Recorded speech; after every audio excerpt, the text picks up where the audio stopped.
Bonjour à toutes et à tous et bienvenue dans cette nouvelle édition du débrief. Et finalement, la rencontre a bien eu lieu. La table ronde qui devait réunir les 4 parties de l'affaire du Sahara s'est donc tenue à Genève cette semaine, les 5 et 6 décembre.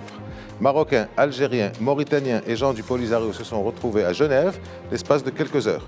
Un communiqué final de l'ONU a été publié affirmant que la coopération et l'intégration régionale, et non la confrontation, sont la meilleure approche pour aborder les défis auxquels fait face la région et qu'une solution au conflit serait une importante contribution à l'amélioration des conditions de vie des populations de la zone.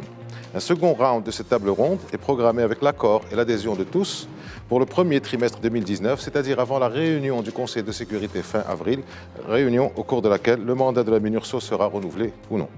Alors, que se sont dit les délégations? On n'en saura pas grand-chose, mais il faut dire que c'est la première rencontre après 6 ans, presque 7 ans, suite à l'interruption du processus de Manhasset.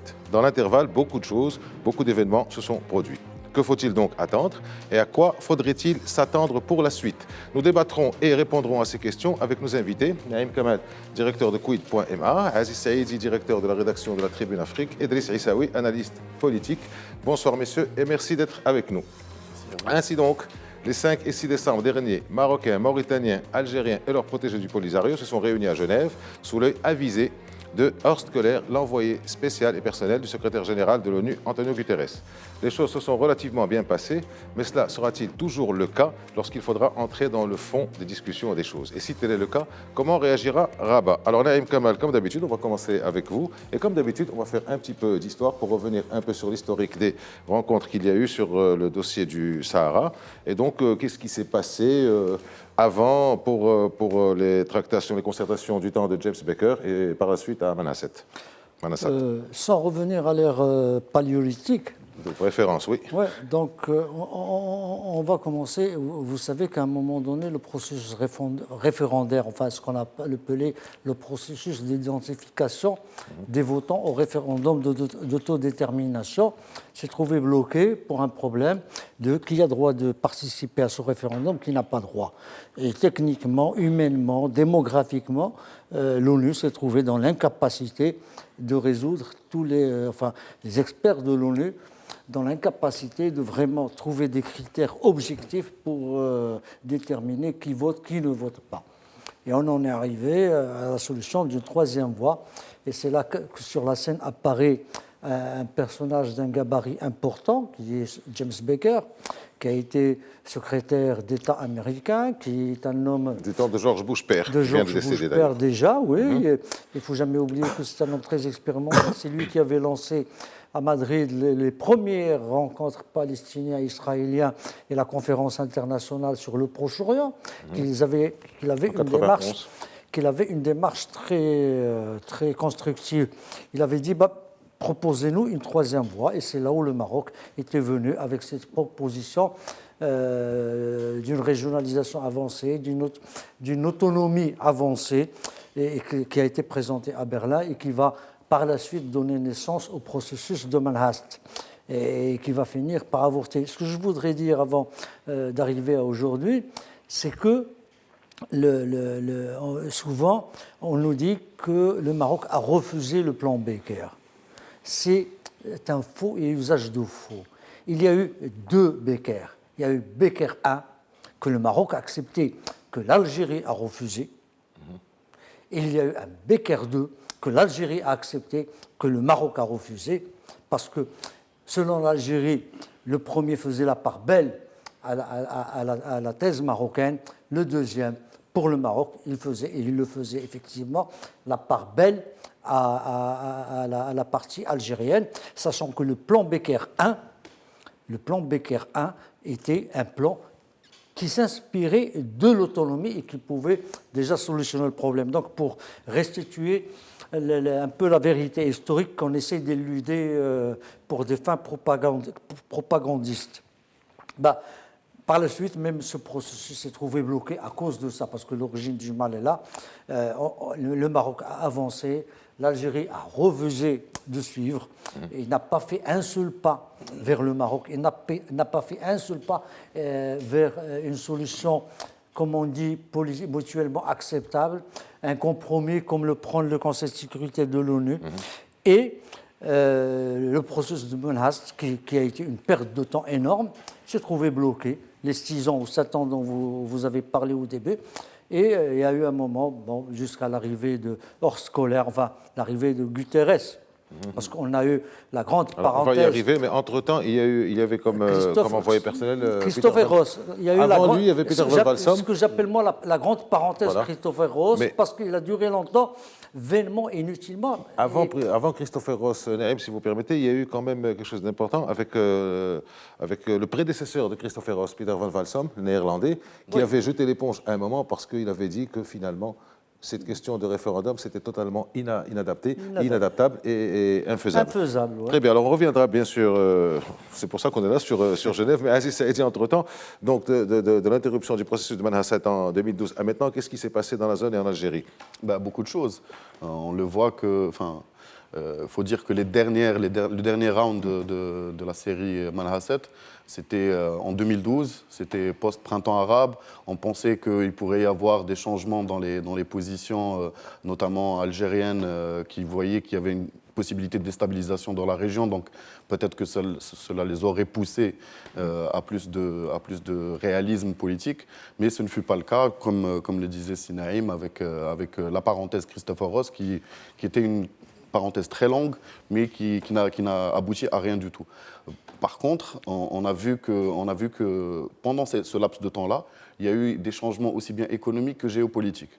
Premièrement, d'un point de vue économique, on a eu, c'était dans la foulée de la crise économique mondiale et la chute du prix du baril. Ce qui fait que l'économie algérienne se retrouvait exsangue et elle n'avait plus les mêmes moyens dont elle disposait auparavant pour pouvoir avoir des alliés de circonstances, que ce soit en Afrique ou ailleurs.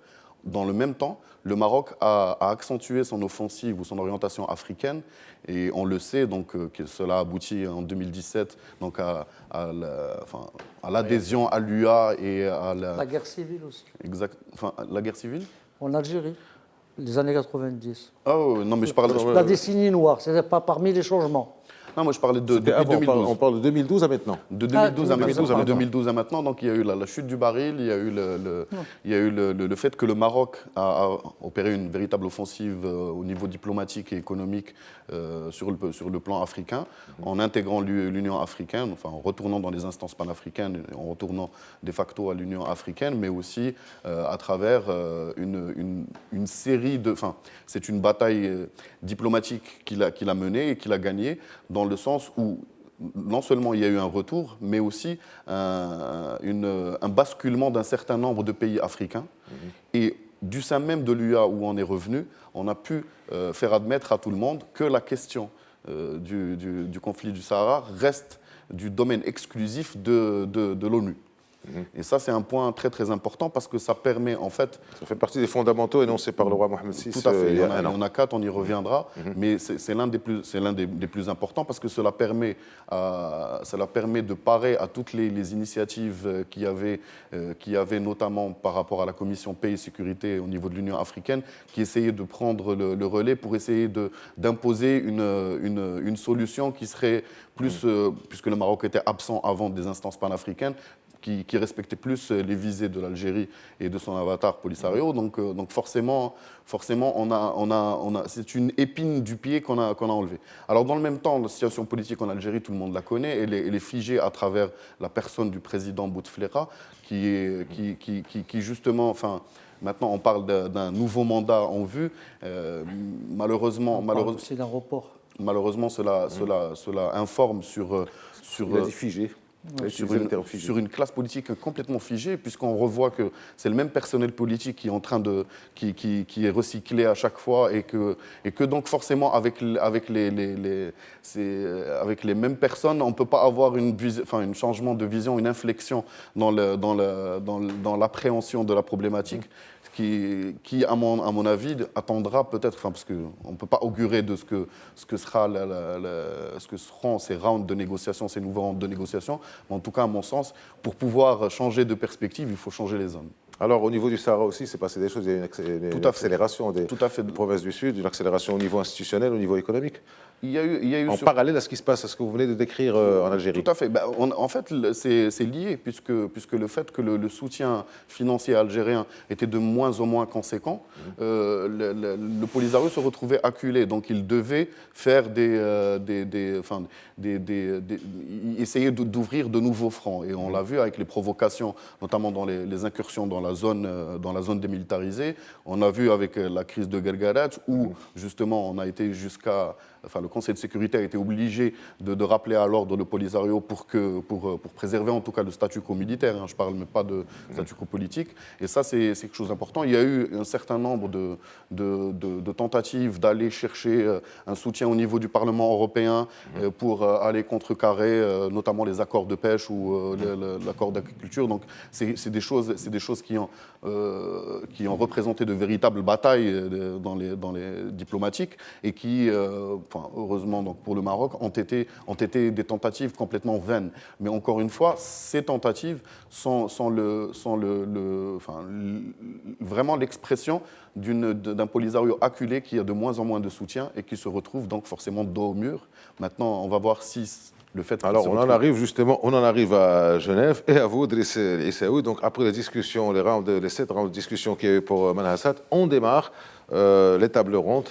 Ce ne sont plus des discussions, c'est une table ronde. Alors, dans la forme et dans le fond, avant de rentrer dans le fond des choses, dans la forme et dans le fond, c'est quoi, surtout dans la forme, la différence entre Manhasset et Genève? Oui. En fait, c'est une nouvelle donne dans le cadre de la gestion géostratégique de cette affaire. Parce qu'on a vu, avec Manhasset, ça n'a pas marché. Disons, surtout, vous savez, il y a aujourd'hui un nouveau cadrage. On a dit, avant d'aller parler de négociation, de règlement de la question, il fallait d'abord mettre autour d'une table les protagonistes. Le premier acquis, premier changement, c'est le fait d'amener l'Algérie et la Mauritanie comme partie prenante. Et ça, c'est un changement fondamental. Ne l'oublions pas, à Manhasset, c'était les Algériens qui étaient là dans les coulisses. Ils attendaient que les gens du Polisario sortent des réunions pour pouvoir leur donner des... Maintenant, aujourd'hui, il faut que les gens s'assument. Pas autour, d'un agenda. C'est s'exprimer sur un certain nombre de problématiques. Et les tables rondes sont connues comme étant des espaces de concertation, de discussion. Mais alors, ça a changé donc à ce niveau, au niveau de la forme. Au niveau du fond, ça veut dire quoi? Ça veut dire que l'Algérie, au même titre que la Mauritanie, assumeront pleinement leur rôle de pays voisins. Mais ce n'est pas un voisinage simple. Ça, on l'a vu. Chacun est impliqué à un degré particulier par rapport à cette affaire et il fallait absolument montrer cela et c'est déjà fait. Autre chose, quand on amène, c'est-à-dire quand on regarde un peu la composition des délégations, particulièrement la délégation marocaine, on a une représentation des élus. Ça, c'est très important. C'est des gens qui sont démocratiquement élus. Ils sont en train de gérer des cités importantes. Ils sont en train de gérer des budgets conséquents. Et c'est des gens qui ont un contact réel avec la population. Les deux c'est ça, Dakhla et Laayoune. Et il y a Fatima Ladni qui est aussi conseillère à Smara. Ça concerne même les régions et non pas les cités. C'est ça, donc c'est pratiquement l'une des... Vous savez, la région des provinces sahariennes... Si vous permettez de ça, juste un mot, pour dire quoi? Que quand on regarde les indicateurs socio-économiques, en termes de dotation en infrastructure, c'est les provinces les mieux dotées du Maroc, presque autant que Casablanca, qui est en fait un axe industriel et économique. Il faut le savoir. Alors ces gens viennent pour parler de choses qu'ils savent. Concrètes. Maintenant, il y a les gens du côté du Polisario qui se revendiquent de représentation, disons, de population sahraoui. Ça, c'est autre chose. Maintenant, ça, c'est des ingrédients qui permettront de préparer une plateforme. Voilà, il y a un deuxième round. Non, on y arrivera, Driss Issaoui. Moi, je voudrais revenir sur quelque chose d'important. Vous disiez, il y a un instant, sur Manhasset, que les Algériens étaient dans les couloirs. Là, il y a une table ronde. Donc, il y a une table ronde comme ça, pas tout à fait ronde, mais enfin ronde, dans le sens où tout le monde est là avec tout le monde. Tout autour. Oui. À Manhasset, ça se passait comment concrètement? Comment ils C'était discutaient sans entrer dans le délégations. fond? Alors, C'est-à-dire, il y avait les Marocains, les gens du Polisario, ou alors chacun était seul? Ils se voyaient pas. Hein? Ils avaient des oreilles. Ah d'accord, ils avaient des oreillettes aussi. Non, mais Les l'idée, Algériens. à Manhasset, comment ça se passait? On recevait, c'est-à-dire le représentant du secrétaire général recevait une première délégation, il discutait quelles sont vos propositions. Ensuite, il allait dans une autre salle pour voir les gens du Polisario, il discutait. Voilà ce qu'on dit. C'est-à-dire, mais ça se passait pratiquement simultanément. Donc on posait la question, on leur disait, voilà ce que... Parce qu'il y avait il n'y avait pas de possibilité de mettre les gens autour d'une table de manière civilisée pour en parler. D'autant plus qu'il y avait un cessez-le-feu qui était acté, il n'y a aucun problème. Maintenant, c'est différent, on se voit, c'est des vis-à-vis, c'est humain, on se regarde les yeux dans les yeux, les gens de l'Ayoun, de Smara, de Dakhla, etc. sont en train de regarder des gens. D'ailleurs, je pense qu'il y a un membre de la délégation du Polisario qui n'est pas du tout issu des provinces, je pense. C'est même peut-être le chef. Il est mauritanien. On peut d'ailleurs par générosité. Il y a le Marocain de Dakhla. Il est président de la région de Dakhla et je crois qu'il revient du Polisario, lui. Oui. Donc c'est un ancien. Non, moi ce que je voudrais dire, dans le même sens, ce qui est important dans cette délégation et qui a été souligné par Driss, c'est que depuis Lisbonne, il y a une donne qui a changé. Depuis Lisbonne, déjà, on a vu... Lisbonne, c'est la rencontre de Horst Kohler, l'envoyé spécial, avec la délégation marocaine conduite par Nasser Bourita en février. Du Maroc d'aller à Berlin. Donc, on est en février 2018. Oui, on a vu le ministre des Affaires étrangères, Nasser Bourita, emmené avec lui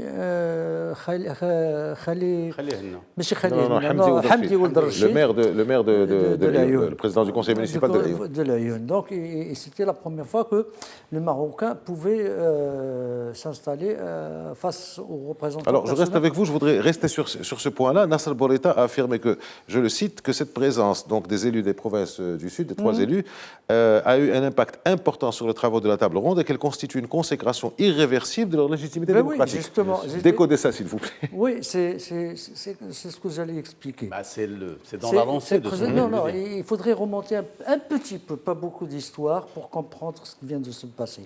Donc, auparavant, il y avait cette notion qui a été héritée pour des raisons historiques, idéologiques, je ne sais pas quoi, de la guerre froide, où on disait que l'OLP était le représentant unique et exclusif des Palestiniens. Et on a pris cet aphorisme, ou cette locution, et on l'a transposé sur le Polisario, et on disait que c'était les représentants uniques et exclusifs de ce qu'ils appellent le peuple sahraoui. Et dans cet engrenage, le Maroc n'avait jamais réussi à faire entrer les populations, même le Conseil constitutionnel. Ce qui était désavoué d'une manière spectaculaire par la Cour de justice de l'Union européenne. On n'arrivait même pas à faire asseoir à la table des négociations ou des discussions quelqu'un comme Khalil Ould Rachid, qui lui-même était président d'un parti sahraoui au temps des Espagnols, qui est avéré, et on n'arrivait pas à l'installer parce qu'on disait « Ah non !» Du moment qu'il y a le Polisario, c'est eux qui représentent la population, comme s'il y avait eu un référendum qui a élu cette direction du Polisario qui se trouve en territoire étranger, en Algérie. Et donc, c'est cette dynamique, ou ce dictat descendu dans le CO qui vient d'être brisé.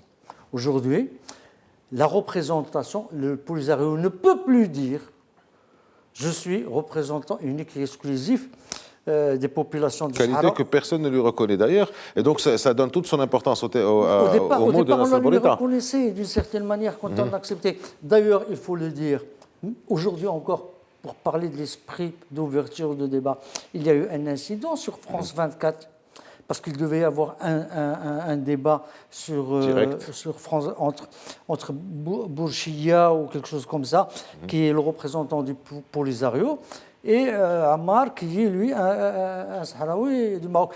Et le gars du Polisario a refusé catégoriquement le représentant marocain.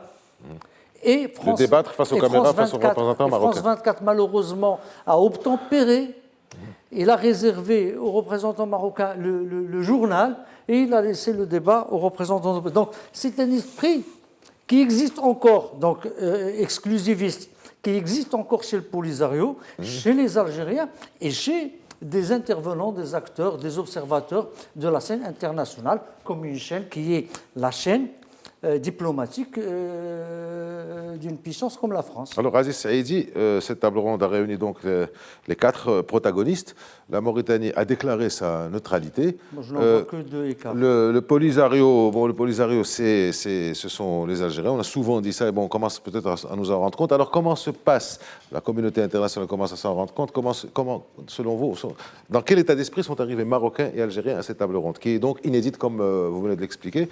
Dans quel état d'esprit sont arrivés? Un état d'esprit de conciliation, d'avancée ou alors de freinage? On a entendu le ministre des Affaires étrangères marocain hier, qui est dans une optique de conciliation, d'avancée. Et on a entendu aussi le ministre des Affaires étrangères algérien, Msahel, qui a dit bon, on est venu rigoler un coup. Et donc voilà, comment ça se passe? Je ne suis pas dans la tête des deux ministres des Affaires étrangères, mais en tout cas, ce qu'on peut dire sur la base des éléments qu'on a, c'est que d'abord le Maroc était là dans un état d'esprit sérieux et responsable, et parce que il avait des quick wins en s'asseyant à cette table. D'abord, ce que vous venez de dire, faire admettre aux autres parties que les représentants des populations locales sont aussi les gens qui sont élus par ces populations et qui dirigent ces régions et qui les connaissent dans leur réalité. Dans le cadre d'un processus électoral de 2015 que tout le monde reconnaît, que personne n'a contesté en son temps. D'accord ? Tout à fait. Ça, d'une part. Deuxièmement, le fait de faire asseoir l'Algérie à la même table et donc de la faire sortir de ses coulisses, de lui faire admettre qu'elle est partie prenante dans le conflit. Dans un confort. Exactement, parce que leur position dans les coulisses, c'était, ils pouvaient se permettre de jouer aux marionnettistes sans vraiment assumer les choses politiquement. Là, ils sont à la table des négociations et on le voit, ils n'ont pas l'habitude d'avoir cette posture parce que la citation que vous avez citée du ministre algérien, M. Msahel, elle dénote d'un certain dilettantisme, si je puis dire. C'est un lapsus. C'est un lapsus très révélateur. C'était spontané, Naïm. C'était spontané. Oui, mais le lapsus est précisément très spontané. Et donc, révélateur un peu. Sinon, il arrête d'être... Il y a aussi, pour rester... Pardon, Aziz. Ce genre de lapsus, peut-être, il dénote d'un état d'esprit.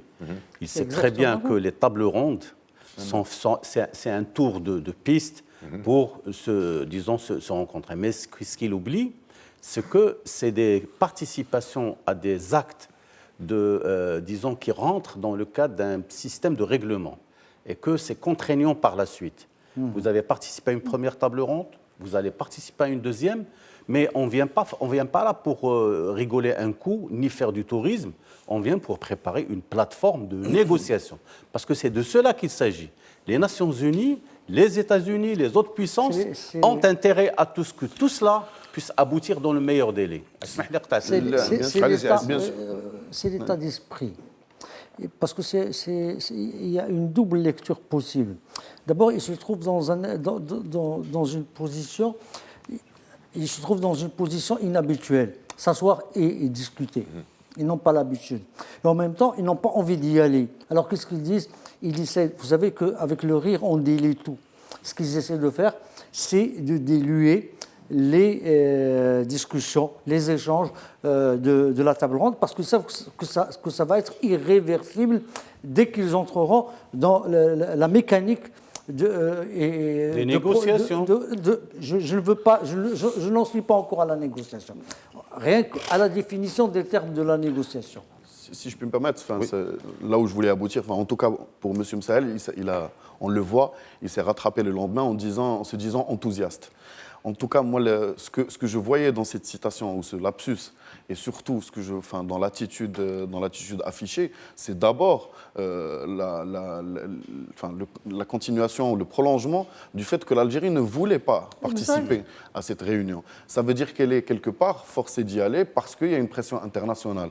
Or, justement, en disant cela, on essaie de tempérer les choses en disant qu'on ne prête pas officiellement beaucoup de sérieux à ces négociations. C'est en arabe, on dit. Exactement. Donc, à mon sens, c'est quelque chose, en termes d'état d'esprit, le Maroc devait y aller parce qu'il avait intérêt à y aller, parce qu'il y avait des choses qui pouvaient ressortir, des quick wins, comme je disais, et l'Algérie était forcée d'y aller. Donc, c'est des visions diamétralement Alors, opposées. on va interrompre quelques secondes, Aziz Saïdi, et vous continuez votre raisonnement. Nous nous retrouvons dans quelques instants. Merci, à tout de suite. Bonjour, nous nous retrouvons pour cette seconde partie du débrief de cette semaine consacrée entièrement à la rencontre à la table ronde de Genève, consacrée à l'affaire du Sahara. Pour ceux qui nous rejoignent, nous en parlons, avec Driss Issaoui, analyste politique, avec Aziz Saïdi, directeur de la Tribune, directeur de la rédaction de Tribune Afrique, et Naïm Kamal, directeur de Quid.ma. Vous disiez, Aziz, juste avant la pause. Par rapport à justement l'état d'esprit des délégations, on le disait au début, en amont, on voyait que l'Algérie ne voulait pas y aller, mais qu'elle a été quelque part contrainte par les pressions internationales. Elle y a été, et donc on parlait du lapsus de M. Msahel. Moi, ce qui m'intéresse encore plus, le Maroc y allait dans... Le lapsus sur la déclaration, on a déclaré, nous allons rigoler, nous sommes venus là pour rigoler. Voilà. Pour moi, il faut aller au-delà de tout ça, et ce qui est important, c'est l'état d'esprit qui ressort après. Même si on ne peut pas, encore une fois, être dans la tête des gens, force est de constater qu'il y avait une sorte des formulations pour dire qu'on est quand même, il y a de l'enthousiasme ou de l'optimisme qui est affiché, mais que on le voit aussi par rapport aux déclarations de M. Nasser Boureta, c'est que on n'est pas là, on ne veut surtout pas s'enliser dans un nouveau cycle à la Manha 7 où on aura des Genève 1, 2, 3 et jusqu'à... On va y arriver, c'est ce qu'a dit Nasser Boureta à la fin de sa déclaration. Alors, Naïm Kamal, le communiqué invoque et souligne que le communiqué final de cette table ronde invoque et souligne que cette table ronde s'est tenue conformément à la résolution 2440. Et vous connaissez les termes diplomatiques, les us et coutumes diplomatiques, tous les mots ont leur importance. Alors, quelle est l'importance d'avoir cité justement ce paragraphe de la résolution, dans le premier paragraphe, la résolution 2440, et quel est le rôle finalement de l'administration Trump et du fameux John Bolton dont on parle, qui est conseiller à la sécurité nationale? Ça fait deux questions. Oui. Je vais essayer d'y répondre le plus succinctement possible. Dans la résolution 2440, il y a un passage où on exhorte les parties de venir contribuer de bonne foi, sans conditions préalables et de manière constructive à la table ronde de Genève pour qu'on puisse trouver des voies et solutions au conflit du Sahara. Bien, le fait que le chef de la diplomatie marocaine ait senti le besoin de le souligner et de le rappeler, c'est que... Je parle du communiqué final. Dans le communiqué, oui. C'est que le communiqué final a dû constater qu'il n'y avait pas encore tout le sérieux et tout l'engagement nécessaire. D'une part ou d'autre, je ne veux pas préjuger de qui désigne le communiqué final, mais j'imagine qu'on peut facilement désigner la partie qui parle de venir rigoler un coup, pour savoir qu'il faut rester dans cet esprit. Bon, maintenant... Madame Sahel est venu tout seul, je crois. Non, je crois qu'il y avait un collaborateur. Il y avait avec lui c'était l'ambassadeur permanent aux Nations Unies, Ba'li, qui a existé depuis des décennies au niveau de New York. Il y avait également un cadre des affaires étrangères. La délégation officielle comportait... Non, c'est normal qu'il soit là-bas, le représentant permanent à Genève. Comme la délégation annoncée au départ. Ce n'est pas à Genève. Ba'li est un ambassadeur qui était appointé à New York. C'est l'homologue de Omar Hillel, le représentant permanent de l'Algérie. Dans la délégation, il y avait... Il y a aussi le numéro 2 du département des Affaires étrangères. Donc, petite délégation. La délégation telle qu'annoncée au départ. C'est à partir du constat de cet esprit que je crois le ministre des Affaires étrangères marocain a déclaré hier, que discuter dans une bonne atmosphère ou dans une atmosphère sereine n'était pas l'objectif. C'est bien, mais ce n'est pas suffisant. C'est normal. C'est normal, c'est des gens qui sont là Pour préparer un avenir. Un avenir. Donc il a dit qu'il va falloir amorcer quelque chose de sérieux, sinon ça va être une perte de temps. Maintenant, pour revenir à John Bolton, vous le savez, c'est le conseiller du président Trump à la Maison-Blanche. C'est, on va dire, l'homme central de l'administration Trump. Et dès qu'il est arrivé, sous prétexte qu'il a été le bras droit de James Baker quand il était représentant du secrétaire général de l'ONU, et qu'il y a eu le Baker II favorable à l'Algérie et au Polisario, qu'en conséquence, il allait faire de la pression sur le Maroc. Et à chaque fois, on nous a fait une fixation sur le conseiller Bolton, alors qu'on ne sait rien véritablement de ses intentions. Et on ne sait pas comment fonctionne véritablement l'administration américaine. La seule chose qu'on sache, Naïm, c'est que l'administration Trump veut aller vite sur ce dossier. Il veut aller vite. Il veut aller vite sur ce dossier. Et surtout, il ne veut plus que les missions de maintien de la paix ou de surveillance d'un cessez-le-feu s'éternisent dans des endroits. Il ne faut jamais oublier, on nous a montré l'histoire de 6 mois comme si c'était... Il y a beaucoup d'artifices dans les interprétations, comme c'était une décision pour faire la pression sur le Maroc. Non. Ça fait la pression sur tout le monde, les 6 mois. Ouais, mais j'y arrive. Ils ont dit... Non, les Américains, avec l'arrivée de Trump, ils ont dit à l'ONU, on fait une évaluation de toutes les missions de maintien de la paix, que les missions de la paix absorbaient beaucoup d'argent. Ouais. Et donc, il n'y a pas... Et par je ne sais quel tour de passe-passe, on a voulu focaliser cette décision sur la MINURSO toute seule. Et on a dit les 6 mois ne concernent que... Mais ça concerne toutes les missions de paix. Tout le processus. Alors, John Bolton était collaborateur de James Baker, d'accord, mais il n'est pas seul à décider. Les mécanismes de décision à l'intérieur de l'administration américaine sont très subtils. Il y a beaucoup de centres d'intérêt. Très complexes, effectivement. Très complexes. Et d'ailleurs, à chaque fois qu'on nous a vendu John Bolton, on a vu la résolution du Conseil de sécurité qui était écrite par les Américains, celle de l'année dernière, celle de cette année. Où est le problème? Non, mais ça, il n'y a pas de problème. Moi, je pense que l'attitude des Américains... Je voulais dire, la focalisation est une induction en erreur. Non, mais ça, on peut focaliser ce qu'on veut, mais il y a des réalités aussi tangibles. Les États-Unis ont tout intérêt sur un plan géostratégique parce qu'eux, ils ont tout un dessein pour la région et pour le Moyen-Orient.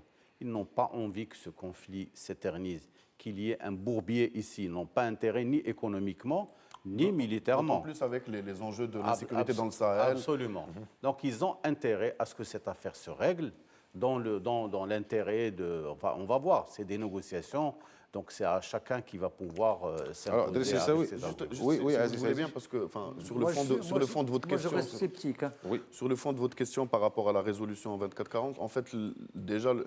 On part, le fait que ça soit cité dans la première partie du communiqué, ça renseigne d'abord parce que quand il n'y a pas d'avancée notable dans une table ronde, on se réfère à la dernière décision qui a été prise sur le dossier. C'était en l'occurrence la dernière décision du Conseil de sécurité. Et ça renseigne aussi sur autre chose, sur le fait qu'on est sur de nouvelles bases. On n'est plus sur les autres résolutions ça y est. On est sur de nouvelles bases et là, il n'y a plus de conditions préalables, ni référendum, ni rien d'autre. Ni indépendance. Voilà, donc forcément, on est... Ça dépassé. Voilà, c'est pour ça qu'on parle de solutions réalistes. Maintenant, il y en a qui peuvent jouer la montre, il y en a qui peuvent rigoler un bon coup, mais en tout cas, si on veut être sérieux, il faut être réaliste et voir les éléments qui ont en main la situation géopolitique. Et je pense que, comme le disait Sidris, l'administration américaine n'a plus de temps à perdre.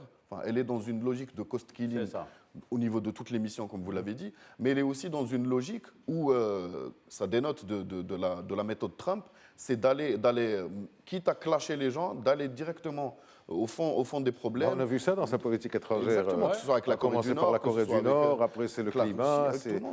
Même l'OTAN, il y a pensé. Donc l'administration américaine, le nouvel pas de Trump, c'est d'aller rapidement, d'essayer d'acculer toutes les parties, quitte à froisser les uns et les autres, pour essayer d'avoir du résultat. Espérant que cette conjoncture ou ce momentum entre la présence, entre la vision de l'administration américaine mais aussi la conjoncture économique, la conjoncture géostratégique et puis le danger qui est vraiment très très grand dans la région du Sahel. N'oublions pas que maintenant il y a la mise en place d'un G5 Sahel, une véritable force de frappe africaine pour endiguer le fléau terroriste dans cette région. Et le fait qu'il y ait un conflit larvé aux portes de cette région ne fait que augmenter le risque pour tous les pays de la région. Absolument. Et ça, il faut être réaliste et il faut aller au fond des problèmes pour essayer de résoudre ce conflit. Très bien. Driss J'espère Aissaoui, je vais vous que dire. le Maroc a participé cette fois-ci.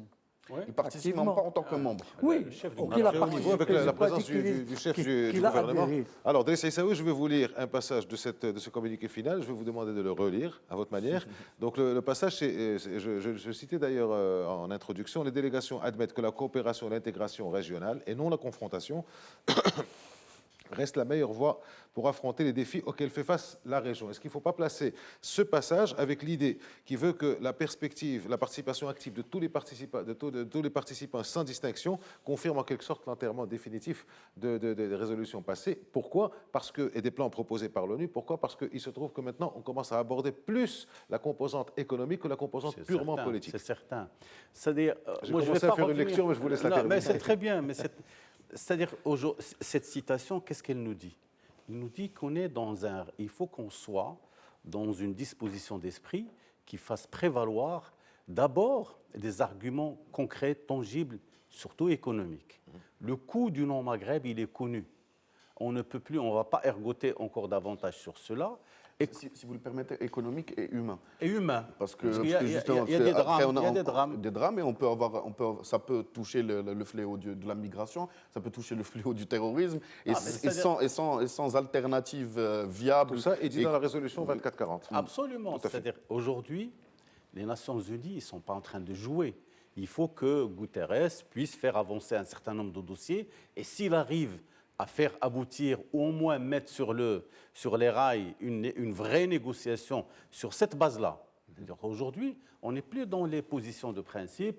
À l'Algérie de ce côté, il y a les gens du Polisario qui sont agrippés à une exigence sémantique sur un certain nombre de principes. Non, aujourd'hui, on est sur une autre logique.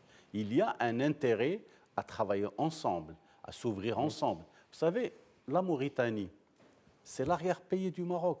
Et nous avons des liens économiques extrêmement importants de l'arrière-pays dans le sens où, économiquement, c'est un prolongement naturel. Alors comment voulez-vous que l'on se coupe de cette coopération? Sur l'Est, il y a l'Algérie. On ne va pas ici ressortir les hypothèses selon lesquelles l'intégration... Non, je voulais dire juste... C'est une vision marocaine qui n'arrange pas tout le monde. Non, je parle maintenant sur un plan, alors, sinon, il y aurait pas sur un plan macro. C'est-à-dire, on est en train de réfléchir dynamique régionale. Le Maghreb, c'est 100 millions d'habitants. Ça n'intéresse personne de venir travailler ni avec l'Algérie, ni avec la Tunisie, ni avec la Libye, encore moins maintenant, ni la Mauritanie. Ni le Maroc, tout seul. Le Maroc, tout seul, il ne compte pas disons, en termes économiques. Aujourd'hui, l'intérêt même des multinationales, on va le dire comme ça, c'est de voir ces pays pouvoir travailler en bonne intelligence, ensemble. Même s'ils ne sont pas d'accord, même si les régimes... Voilà, c'est-à-dire, ça, c'est une réalité qui est à la base de cette réflexion et qui te parle de ce que, disons, admettre que la coopération, l'intégration régionale, c'est de là que ça vient. C'est ça l'argument massu. Alors, si ces gens ne veulent pas le faire de bon cœur, pourquoi ? Parce qu'on regarde, quand on voit les déclarations de certains responsables algériens qui te parlent de Hougra, qui te parlent d'exporter la drogue, etc., ce n'est pas digne d'un discours officiel. Ce n'est pas digne de... On est en train d'insulter l'avenir de générations entières en Algérie, au Maroc, etc. Ce n'est pas possible. Et puis surtout de rester bloqué dans des schémas complètement éculés qui n'ont rien à voir. Aujourd'hui, la politique, c'est d'abord du réalisme. Il faut qu'on puisse pouvoir parler. Il y a des intérêts à faire. On s'est fait la guerre avant. Mais écoute, on ne peut pas faire une guerre beaucoup plus atroce. L'Allemagne et la France, Voilà, je pense que c'est ce que je voulais dire. l'exemple absolu. Non, la France Ça a et été, ça a été rappelé par, ça a été tués. rappelé par Horst Köhler, directement lui qui est ancien chef d'État allemand, sur le parallèle fait entre Rabat et Alger d'un côté et Paris et Berlin de l'autre. Ça a été très clair. Les Marocains n'ont pas fait couler de... Et on n'a pas eu des millions de morts. Voilà, pas des millions de morts. Ils l'ont eu avec la colonisation. Aujourd'hui, pourquoi garder cette rancœur et ne pas vouloir regarder les réalités? Pourquoi? C'est-à-dire, même quand on te dit, sur l'avantage comparatif, les Marocains vont nous bouffer. Mais c'est tant mieux, c'est ton frère qui va te bouffer. Mais il va peut-être t'amener à t'améliorer, à te mettre à niveau et donner. Parce que le peuple algérien aussi, il faut le dire, les entrepreneurs algériens, ils sont très entrepreneurs, au sens sous-pintérien. Mais maintenant, ils n'ont pas la possibilité de le faire. Même s'ils veulent, on peut partir ensemble en Afrique, on peut faire des choses intelligentes en Afrique. Mais parce que, par exemple, le Maroc, on avait discuté ici sur Midi 1 TV la problématique de l'acier. Ils ont fait des investissements sans aucune logique. Ils sont en train de perdre tout leur avantage, alors que le Maroc a développé un savoir-faire. Il est positionné même en termes de concurrence et d'avantages comparatifs. Il y a des choses à faire. Les entrepreneurs marocains l'ont prouvé. Et il faut travailler. La même chose pour la Mauritanie, la même chose pour la Libye.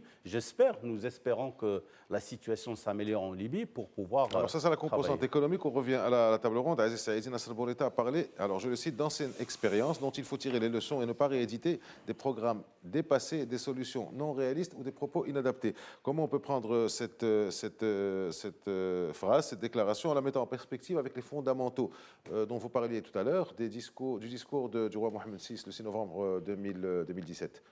Tout à fait, en fait, on le disait à l'instant. Fondamentaux qui ont quelque part été pris en considération dans cette table ronde. Absolument.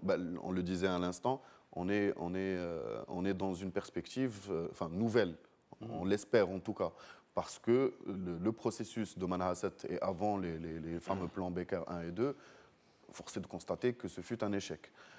On ne va pas répéter les mêmes causes donnent les mêmes effets. Maintenant, il y a des choses, il y a des fondamentaux qui changent et qui sont apparemment, on le voit dans les faits, qui sont bien reçus par la communauté internationale. Le fait que l'Algérie soit partie prenante, le fait que les représentations électives des élus des régions et des élus des populations locales dans les provinces du Sud soient dans la table des négociations. Le fait que l'on n'ait plus la condition préalable du référendum. Ce sont des choses qui sont très concrètes, mais ce sont de nouvelles bases qui peuvent nous permettre d'aller de l'avant. Encore faut-il qu'il y ait les bonnes intentions de part et d'autre. Et pour revenir à ce que disait Sidris, si vous me le permettez, c'est une ineptie. C'est une vraie ineptie. C'est la dernière frontière fermée au monde. Et cette frontière, elle enferme encore plus l'Algérie que le Maroc. La Corée du Nord et la Corée du Sud est en train de devenir, devenir plus élastique et plus souple. C'est pour ça que je disais, c'est la dernière frontière fermée, on a l'impression, puisque le président coréen est parti. Il y a eu des échanges. Donc on est dans une situation pire que celle entre les deux Corées. C'est pas normal, c'est une ineptie. Et vous le disiez, économiquement, c'est 1 à 2 points de PIB, mais pour chaque pays.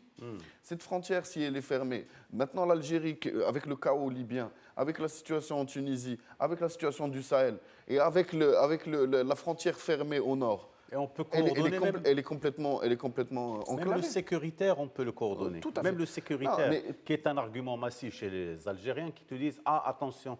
Mais quand on travaille ensemble, on coordonne tout ensemble.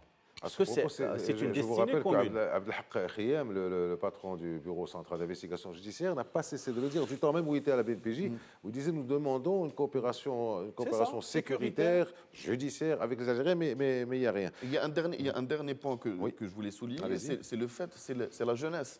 Ouais. Nous sommes 2 pays qui font partie d'un continent qui a la dynamique démographique la plus forte. Et pour transformer cette dynamique démographique en dividende démographique, il n'y a pas d'autre recette que l'intégration régionale.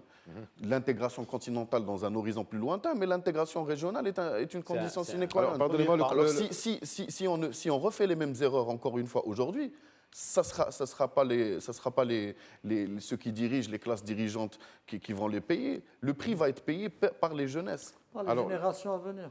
Le temps nous presse un petit peu. La déclaration du ministre des Affaires étrangères, Nasser Bourita, a duré 6 minutes, mais il a pris 1 minute pour dire ce qui suit. Je le cite, l'atmosphère constructive qui a prévalu lors de cette réunion est une bonne chose, mais elle n'est pas suffisante. Il faut qu'il y ait réellement une volonté de parvenir à une solution. Ouais. Le Maroc n'est pas prêt à répéter des processus qui sont une fin en soi. Il faut qu'il y ait une volonté mutuelle d'avancer vers une solution. S'il n'y a pas cette volonté, qu'on se le dise et qu'on ne fasse pas perdre de temps à la communauté internationale, à l'envoyé personnel et au Conseil de sécurité. Commentaire, Naïm. D'abord, je n'y vois qu'une chose. Ce qu'on constate qu'il y a encore de la mauvaise volonté, beaucoup de mauvaise volonté de l'autre côté. La disposition, ou les bonnes dispositions vers une véritable discussion, c'est-à-dire un déballage de tout ce qui ne va pas et son règlement, il y a quelque part des gens qui y sont réticents. C'est exactement le retour à la proposition royale d'un mécanisme de concertation, parce que tant qu'on ne règle pas ces problèmes, on peut continuer à discuter autant qu'on voudra. Qu'on fasse Genève 1, 2, 3, 4, 5, 6, ça va faire des voyages, ça va faire de la promenade, mais c'est la volonté politique qu'on parle qui doit déterminer. Maintenant, ce que je constate, c'est qu'il y a dans le discours ou dans le lexique un glissement sémantique qui se fait dans le lexique de Nasser Bourita. Souvent on parlait de solutions mutuellement acceptables, politiques, etc. Réaliste. Aujourd'hui, réaliste, ça fait, je crois, partie du nouveau terme qui est apparu. Réaliste, très important. Réaliste, pragmatique, pragmatique et durable. Donc c'est le politique, bien sûr, une solution ne peut être la définition de la paix, que politique, mais les trois termes qui sont en train de s'installer dans le discours, c'est réaliste, pragmatique et durable. Et je crois que son intervention, elle a été claire, le message a été clair. Genève, c'était bien, tout s'est bien passé, il y avait de la politesse, il y avait de la courtoisie, mais ce n'est pas suffisant. Il faudrait autre chose, il faudrait approfondir, il faudrait une réelle bonne disposition pour aller de l'avant. Et c'est une invitation à cette discussion et il faudrait qu'elle commence par, encore une fois, le plan bilatéral. Le roi n'a pas proposé pour rien, n'est pas venu. C'est et vous savez, c'est une approche qui a toujours été la sienne, même si on ne la voit pas souvent dans les propos. L'absence qui a marqué sa diplomatie des grandes réunions, des grandes messes arabes ou africaines ou ailleurs, et il a dit une fois, il a dû l'expliquer, il ne veut pas aller perdre du temps à faire des discours. Alors justement, il faut aller vers, encore une fois, le réaliste, il nous reste une petite poignée de minutes. Driss Issaoui, donc les formes sont toujours très importantes. Nasser Bourita a fait sa déclaration, comme je le disais il y a un instant, en 6 minutes. Et à la 5e, il la faisait en arabe. Et à la 5e, il a dit « Je vais dire ça en français ». Et il a dit ce que j'ai lu. Alors, quel est votre commentaire aussi? Le Maroc hausse le ton. Ça rejoint ce que dit Naïm Kamal sur le fait que le Maroc n'est plus disposé à perdre du temps. Depuis longtemps, nous avons un conflit factice qui dure depuis 40 ans, ce n'est pas possible. C'est un gâchis économique, c'est un gâchis humain. On ne peut pas continuer. Aujourd'hui, ce dont parle le ministre des Affaires étrangères, c'est de cette volonté politique. Parce que si elle n'est pas là, on parle de volonté politique, pas de bonnes intentions, rien du tout. Quand on dit volonté politique, c'est-à-dire intérêt, c'est-à-dire positionnement sur une solution qui va dans un sens donné. Donc, quand l'Algérie, et effectivement, ce que vient de dire Naïm, c'est le fait de coupler ça avec la nécessité de régler les problèmes bilatéraux, parce qu'il y a un déficit extraordinaire à combler, parce qu'on ne se parle plus. Il y a eu quelques incursions. On a eu Akhnouch qui est parti une fois sur un salon de l'agriculture, etc. Mais on a besoin de faire parler les hommes d'affaires. On a besoin de faire parler les intellectuels. On a besoin de faire parler les jeunes. Je reviens à Nasser Bourita sur les prochaines. Sur les prochaines, Nasser Bourita, alors c'est un message très clair. Si on ne vient pas avec une volonté politique réelle d'avancer, ce n'est pas la peine de venir. Une préparation, donc, disait Nasser Bourita, Aziz Saïdi. Adéquate. Pour moi, en fait, c'est une moins interprétation. d'une minute. C'est une interprétation qui n'engage que moi, qui sera très très courte et qui peut aussi, enfin, ça me paraît aussi être une réponse à au fameux lapsus. On n'est pas là pour rigoler. On a une responsabilité énorme devant l'histoire et devant les prochaines générations, et on se doit d'être sérieux pour arriver à une solution. Voilà, pour un bon mot de la fin. Et c'est fini. Merci à vous trois d'avoir été avec nous. Merci à vous tous de nous avoir accompagnés tout au long de cette émission. À la semaine prochaine. Merci.